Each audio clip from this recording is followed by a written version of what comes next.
chumbani hapa. Kabisa. Hapa tuko wawili tu. Asema nini? Nikufanyia kitu kwamba anajua. Wewe wewe acha. Ndio tushafika. Aujourd'hui aussi c'est un autre.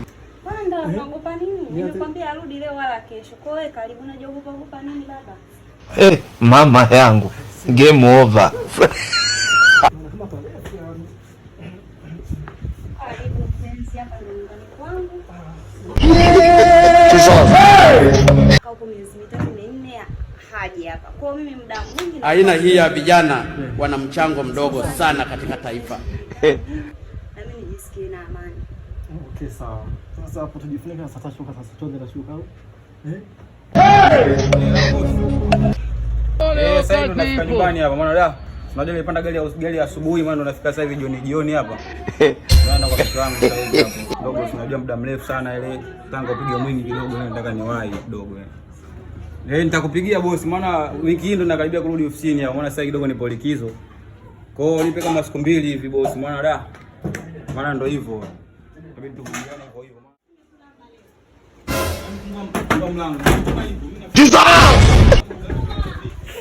Oh my God.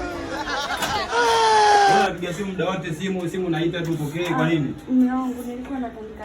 Ina maana mume wangu mimi ubaya, maana mume Kwenye uwanja wake kaingia sasa.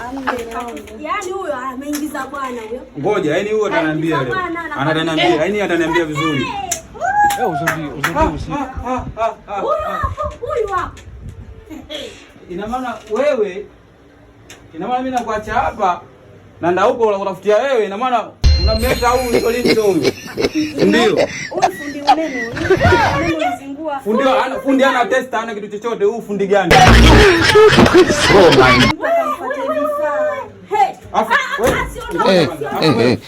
Sasa huyu Naangu utapata kesi ya mauaji. Ngoja kwanza. Wewe. Insbo. Jamani mnisamehe. Mwanangu wewe. Njoo kwanza hapa. Njoo kwanza.